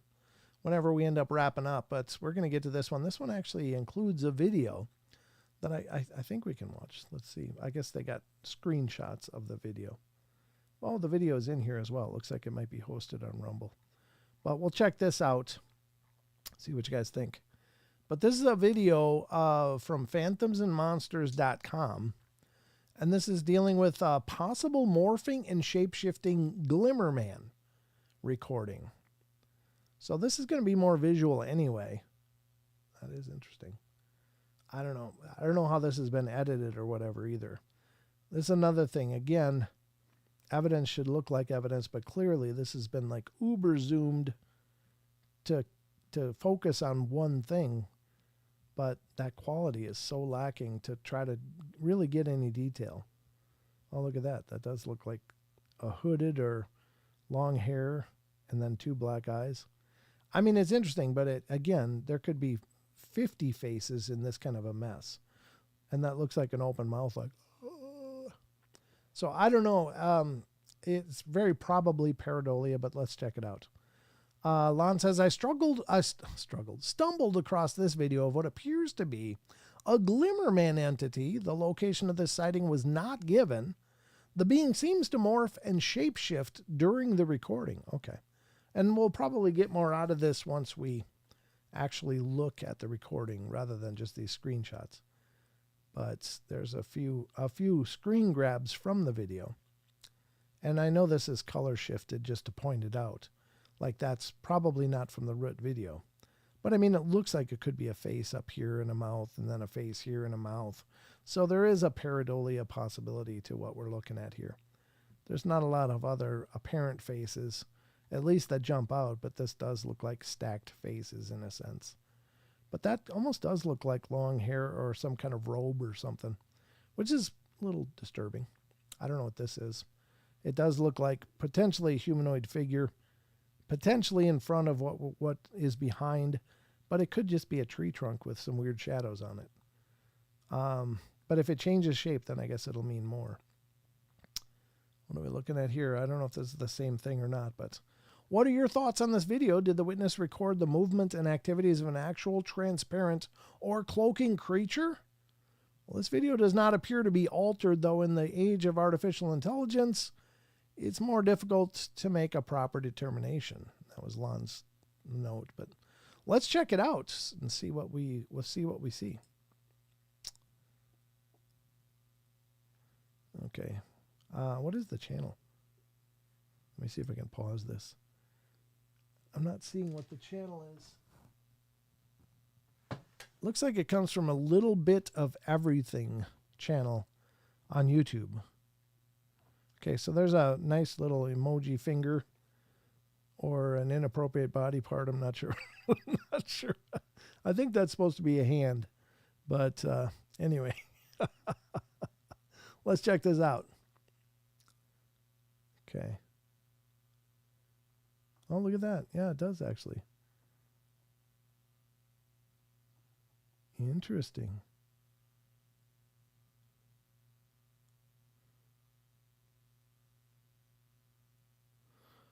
Huh. Yeah, that's definitely that's really compelling actually. That's actually pretty good. It does look like an apparition might be walking. Huh. Or two.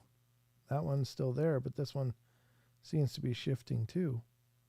So I guess this whole thing wasn't what we were focusing on anyway.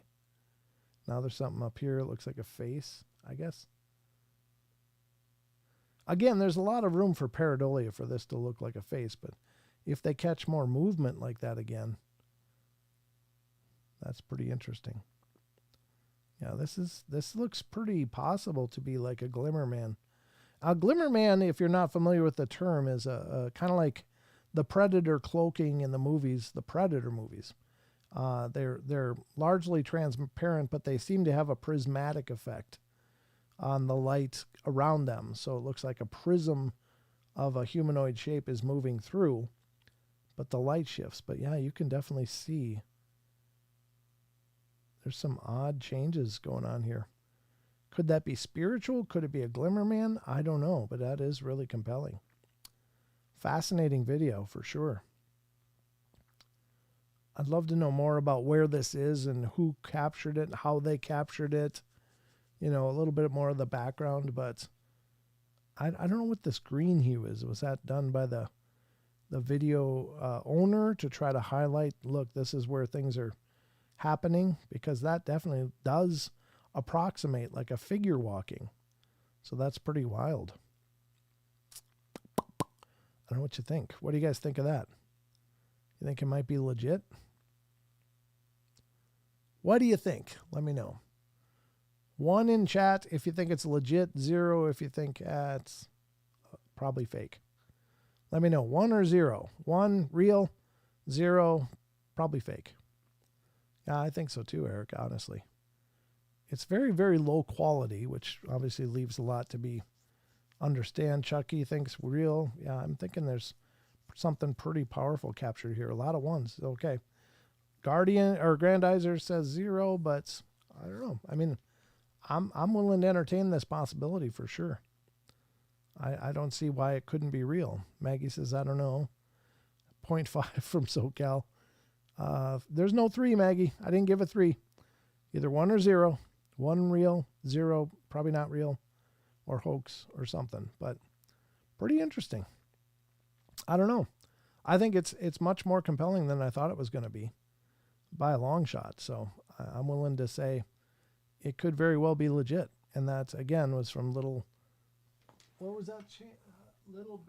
Little bit of everything channel on YouTube. So good catch, Lon. I like that one. I didn't think I was going to be real impressed just with how grainy and obviously zoomed in it is, but it kind of reminds me of Barb Shoop's video when she caught that little diminutive creature that was obviously humanoid shape, but very small, and it was sitting there and then suddenly realized it was being seen, and then it ducked under the brush and ran away, and you can see brush moving from it passing. So either way, it is very interesting. You're right, Bill. I agree. I say 1, but who knows? This is why we're here. Absolutely. What year was this vid taken again? I don't know, Grandizer. Lon just found it.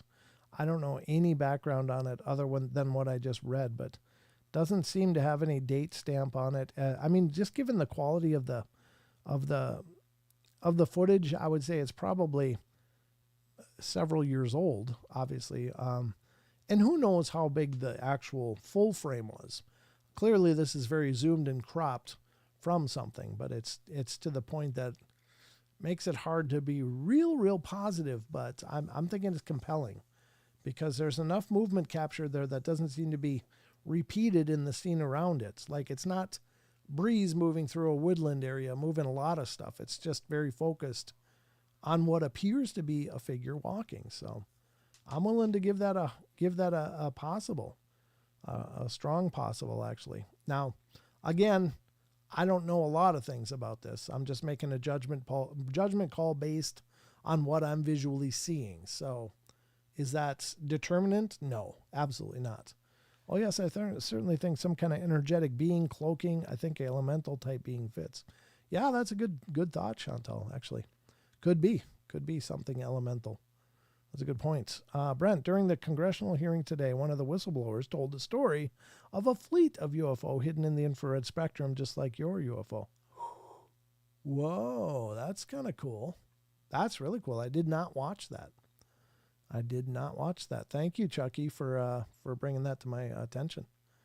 I had not heard of any. I mean, I've heard some other people claim with the infrared, seeing it infrared, not seeing it visual, but it's usually an individual craft. But a fleet hidden in the infrared spectrum, I believe that because that's what I witnessed. That's what I saw with my own eyes, and it was a saucer. It was a saucer with, again, this thing was flashing light in the infrared. In the night vision, let me go to full screen. In the night vision, it was flashing lights around it. The upper and the lower come together on a flying saucer like this traditionally. But this had a gap, and all of this space was these rectangular panels that were flashing light in a circle. And I could see it. It was like flashing. I'm like, oh my God, this is incredible. But when I decided, hey, I got to see this with my own eyes and lowered it, there was nothing there. I thought, oh God, it took off. Then I look again, it's still there. I lower it, that's not there. I could only see it through the night vision binoculars. So, wow, that's really powerful. I didn't know that. That's really interesting. I'm glad something of merit came from those hearings. Is more personally informative to me than maybe it is in the grand scheme of things. But I mean, how powerful is that these things are existing potentially right above your house right now? You wouldn't know. They could be in your yard landed and you wouldn't know, because unless you had night vision capability. And mine was generation 1. I don't know if generation 2 and 3 and whatever would work just as well or no. I don't know. I just only witnessed it through generation 1. So everything was in green hues. I don't know what colors that would have been represented as if I could see it with my eyes, but still, very cool. Brent, while Chucky Danger mentioned it, your thoughts on congressional hearings. Is it good to have them? A waste of time? I think generally, honestly, they're mostly a waste of time just because nothing really of merit ever comes out of them. Usually it's just an exercise of, well, we're doing something. You can see we're doing something. It's like an exercise of any congressional hearings, if you watch them lately, it's like, my God, nobody answers any questions. And it's all just a bunch of circle talking and people obfuscating and avoiding direct answers. And it's like, oh, and certainly, I'm hopeful that hearings can bring forward valuable information and relevant understanding, but I'm really largely cynical about them because I think it's just largely a bunch of posturing. But I'm hopeful. I gave night vision green in color. Very cool. They would be bored. I gave night vision green in color. Very cool. Okay. Maybe we should all pit JCBs in our yards and they might come and sit on them. What are JCBs? I don't know what that means. Just curious what your views are on that. I agree. Oh, thanks, Grandizer. Yeah. I wish we could count on congressional hearings to bring forward information and understanding. It's just, I've been nothing but disappointed in any of them I've ever watched because it's just like, oh, it's just wordplay. It's just wordplay. Not answering by answering, but not answering anything relevant. It's like, oh God, it's just posturing. So, all right. I agree. Congressional hearings are a waste of time. Yeah, exactly. Gay. I appreciate that. I mean, that's been my experience. Maybe that'll change. Maybe it won't. But I just think largely government as a whole is largely a waste of time. Not because I don't think there's merit to it. It's unfortunately just so skewed with special interests and other monies influencing everything that it's like, man, I just want them to remember that we're out here doing our best to get by and really could use a break. a big break. So anyway, that's interesting.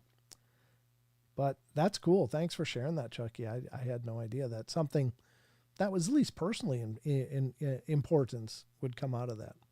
I mean, it does validate what I saw, which is, I think, awesome. The biggest regret I have is that I had no way to record it. It was just a personal experience. But I've been absolutely floored by the fact that in all the times I've told that story, never once have I gotten an email or a message or anything. Oh, you're so full of crap. I can't believe you just said that on the air. You're just such a liar. And never gotten a response like that, which is awesome because all I'm doing is sharing what I've seen. Again, I don't expect everybody to believe it, but I've just been real pleasantly surprised with the fact that the reactions to it are genuinely positive. Or, I mean, no reaction is better than a bad reaction, right? I'm sure there's plenty of bad reactions, or no reactions, but at least they're being silent about it. But I've gotten a lot of supportive, emails about that, like how neat it was I shared that and stuff. The biggest question I get is, what brand of binoculars were you using? Because people want to get the same ones, and I'm always like, hey, it was this brand, but it was made by a company named Night Owl. And they were really expensive, by the way, not the cheaper Night Owl stuff that's out there. But the one thing that I always encourage people is, look, if you're going to get a set of these or something like it, get something that can record. Because if I could have recorded that, I would have the Patterson-Gimlin film of the Bigfoot or of the UFO world. I would have been able to share that and show people, look, this stuff is out here. This is it. Look. So unfortunately, I can only share my personal experience. I think disclosure has come through the public via the internet. I think so too, to a point, Gay. I don't know if it'll ever be like, yeah, guess what? You guys were all right.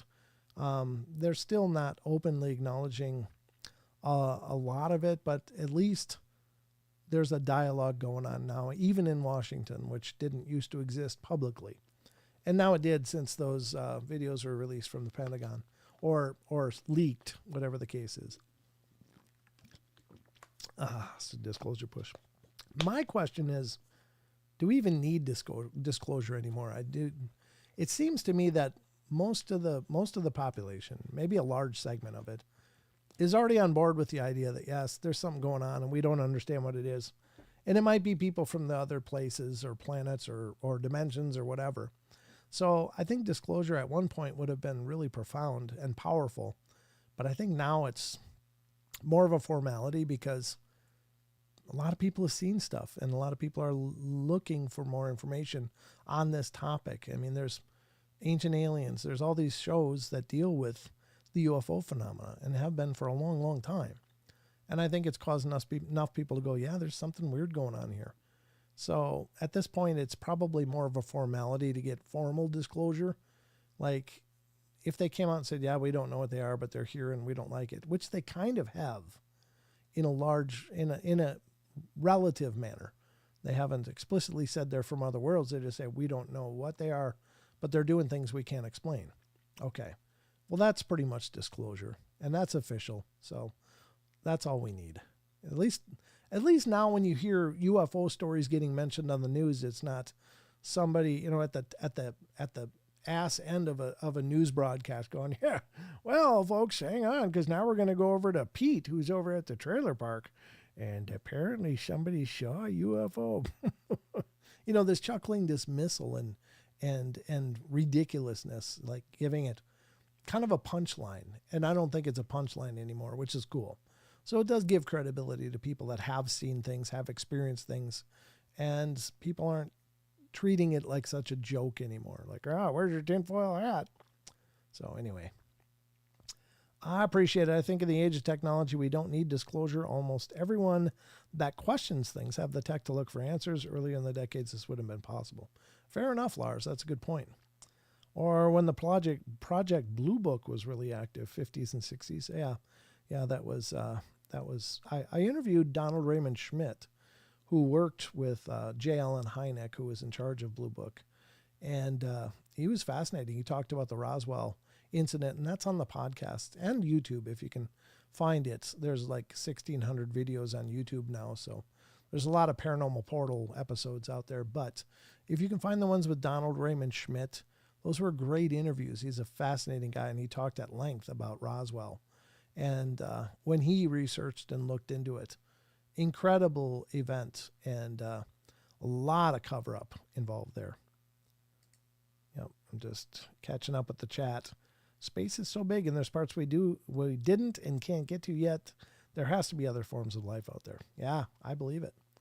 I believe it. And if they're not from space, they're from somewhere. Maybe they're right next to us in a different vibrational frequency, and they know how to go back and forth. I mean, if they're not from all the outer stars, maybe they're from here, but they're just still it's an alien life form that we don't really understand. Disclosure or not is relevant. The media hype is all about creating mass confusion and keeping people fighting to prevent a unified idea, because that would and could topple the few in power. Yeah, there is that. There is that. Knowledge is power, they say, and there's some people that are camping on a pile of knowledge and they're not sharing it. I think today they were really hinting that some of the pilots of these craft are artificial intelligence. Well, I think the thing with that is I think that's the easiest explanation, because if it was a biological life form in there, it would be literally to do those aerobatic maneuvers in response to actual physics would create these biological pancakes. You know, you can't go Mach 5 and hit a 90-degree angle. You just can't. Our bodies would be crushed. And so I think automatically the default, well, they can't be people in there because they can't be humanoids, because they just couldn't survive that. But the technology is not, well, I mean, we're using our technology to measure their activities. And I don't think that's a fair assessment. Like, we can't assume that they're utilizing the same principles of propulsion and protection as we understand. Like, we use aerodynamics and thrust. That's like 99% of what we do to be airborne. But these things may be using warp bubbles where they're isolated from the physics around them. So for them, it'd be like sitting here and just going, and they would have absolutely no physical reaction because they're separated from the inertial forces of our reality, in a sense. Or they're anchored to a specific physical reality that stays present with them in their bubble while all of the physics around them happen outside of that craft. So it is possible they could be manned, but or at least piloted by biological beings, but they're just not subjected to the same stress as we would be because we don't have those technologies. Brent, a recent question on Christina Gomez. What is the most convincing UFO incident? The Nimitz encounter, Phoenix Lights, Rendlesham Forest, other? What's your answer? I think the most, obviously Rendlesham, I'm sure was a very real event, as was Phoenix Lights. There is some video evidence of the Phoenix Lights, but it's very sparse. But for me, the Nimitz encounter is all right there. I mean, it's being captured on military grade equipment. And even the pilots that were involved were like, we can't explain this. So we got not only testimony, but we have the visual evidence of what they saw. And even though we don't have all of it, we have pieces of it. So I think, to me, that one is probably the most compelling evidence that's hit the scene in ever, because it's being substantiated by a government entity, a defense entity, and so all that does is make them look weak. Why would they do that if they weren't truly perplexed? And it's not just a political agenda. I mean, it's clear that somebody wanted some answers, so they put this out there. And I didn't mean to be harsh. And what is your answer? How would you answer? I mean, if you had one, that's my answer. I don't know if that's, but I think the Nimitz is probably the most compelling evidence we have to date, although there's tons of evidence out there. Rendlesham, it's mostly encounter stories, and Charles Holtz recorded notes. But other than that, the people that touched the craft and the guy writing all that binary and stuff is interesting, but it's hard to substantiate. Whereas with the Nimitz encounters, we got the footage. We can see the footage for ourselves. There's no propulsion. The thing looks like a Tic Tac. It's not aerodynamic. It doesn't look to be producing heat plumes from any kind of propellant, whether it's fuel or otherwise. So it's very interesting. What aren't they showing us? That's the big question, Eric. What aren't they showing us? Yeah, I think that's pretty fascinating. All of it is great, though. I mean, all of those encounters are incredible encounters, and there's more, of course. I think that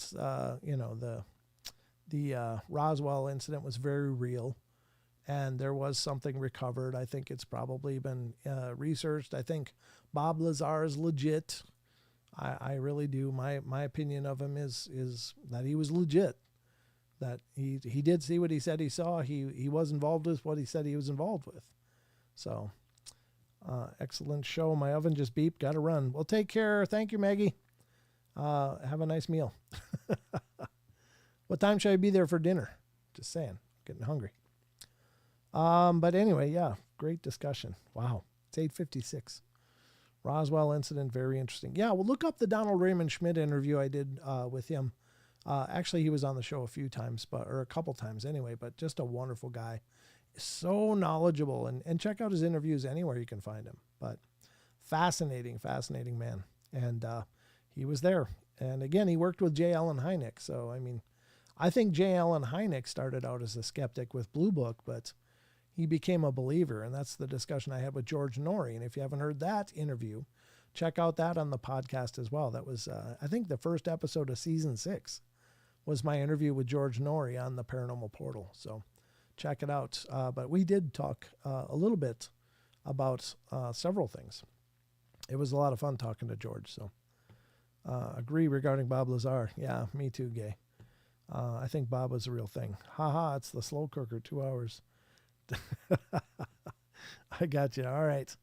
Won't be here Friday. I'll be at the football game. I'll have a good time, Elaine. We'll miss you, but have a great time for all of us. Incognito, Techno, how you doing? Good to see you. Thanks for coming in. That's over on Twitch. Great to see you pop up. It's wonderful. Wonderful to see somebody hanging out with us on Twitch. I've been at Twitch for a long time. It's tough to get noticed over there. There's a lot of great streamers going on, but thank you, Incognito. I appreciate your love and support, and spread the word. Let other people know. Okay, some believe that ET don't use tech per se, that they are so advanced they don't need spaceships. They simply shift energetically into the frequency of that destination or planet. Well, you know what they say. What was it? Carl Sagan said, proficiently executed technology will be indistinguishable from magic. And so, I mean, that seems magical to us, but could it be a technology? Sure. 5 a.m. cannot sleep for the love nor money. Well, you came to the right place. I'm glad. Unfortunately, though, we're almost done. I'm really glad to see you pop up, though. Thank you so much for popping in. And I hope you'll come back. We do these live streams every Wednesday, Friday, Saturday, 7 p.m. Pacific time, 10 p.m. Eastern time in the U.S. Not sure where you are, Incognito, but love to have you come back. That'd be great. Come hang out with us.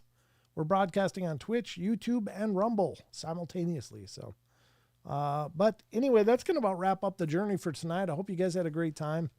Twitch is tough. I have a gaming channel. I get no love from Twitch. It's tough, yeah.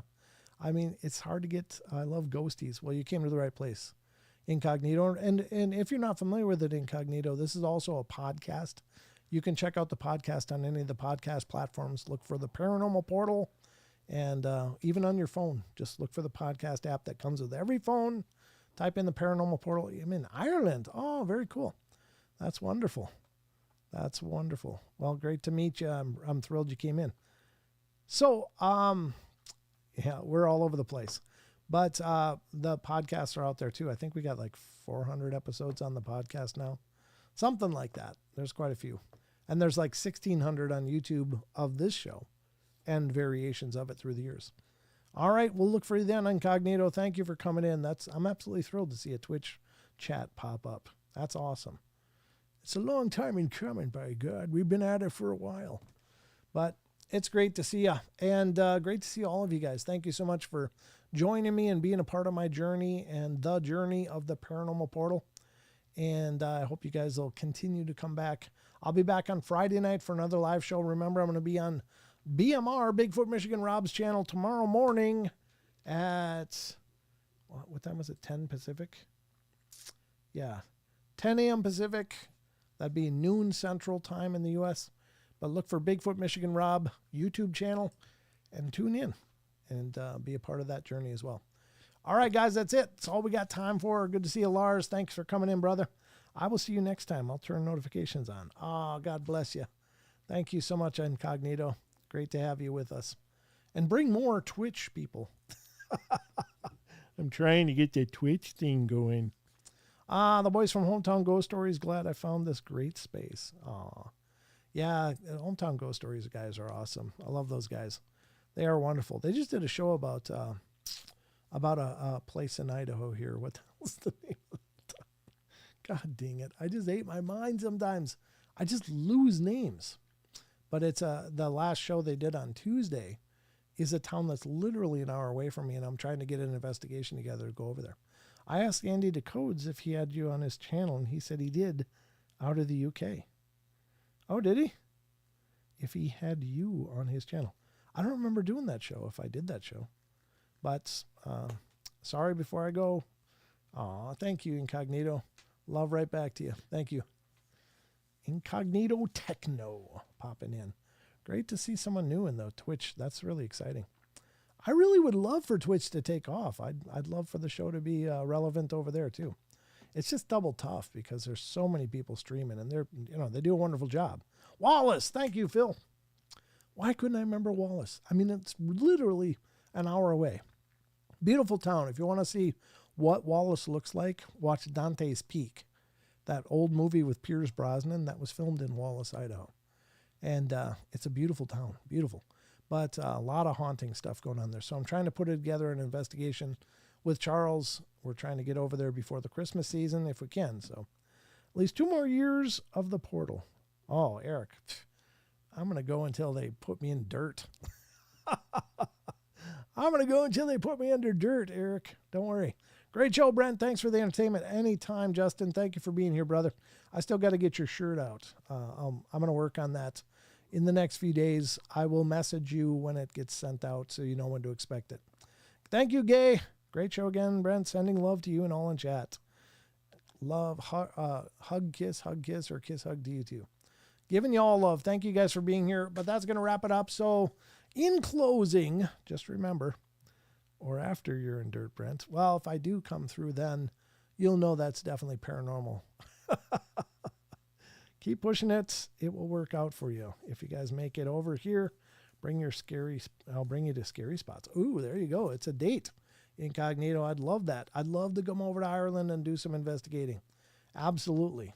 If I ever do, yeah, stay in touch. Email me, paranormalportalradio@gmail.com. Let me know some hot spots over there that if I do make it, I could check out. I'd love your input. So that's going to wrap it up. We're going to get off the air now, but remember, Friday we'll be back 7 p.m. Pacific Standard Time, 10 p.m. Eastern Standard Time, and Saturday, same times. Same places, too. So just show up wherever you're watching now, and I'll be back. All right, guys. Until next time, love you all. Be good, be kind, be nice. Take care of each other. Help each other out. Find the magic in every day, and remember to laugh as much as you can. Until next time, folks, love you, and I mean it. All right, see ya. Take care of yourselves.